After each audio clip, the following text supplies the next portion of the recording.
पुढची बातमी अमरावतीतली आहे आणि अमरावतीकरांची चिंता वाढवणारी बातमी आहे, कारण अमरावती शहरात पुन्हा एकदा कोरोनाचा शिरकाव झाला आहे। शहरात एकाच वेळी 6 रुग्णांचा कोरोना अहवाल पॉझिटिव्ह आलाय। तर एका रुग्णाला स्वाईन फ्लू झाल्याचं समोर आलं, त्यामुळे आता आरोग्य यंत्रणा चांगली सादरलेली आहे। गेल्या 15 दिवसात जिल्ह्याभरात साथीच्या रोगांचं प्रमाण वाढलंय, त्यामुळे नागरिकांमध्ये भीतीचं वातावरण आहे। नागरिकांनी योग्य ती काळजी घ्यावी असं आवाहन आता प्रशासनाकडून करण्यात आलेलं आहे।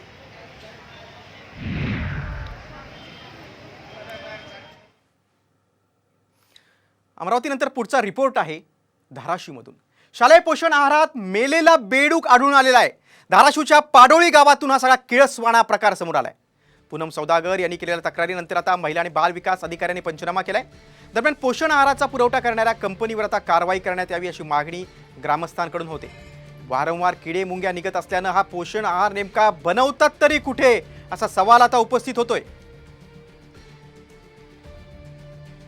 दरम्यान याआधी घाटकोपरच्या शाळेमध्ये मध्यान्ह भोजनात झुरळ सापडलं होतं, तर सांगलीच्या पलूसमध्ये पोषण आहारात मृत साप आढळून आला होता।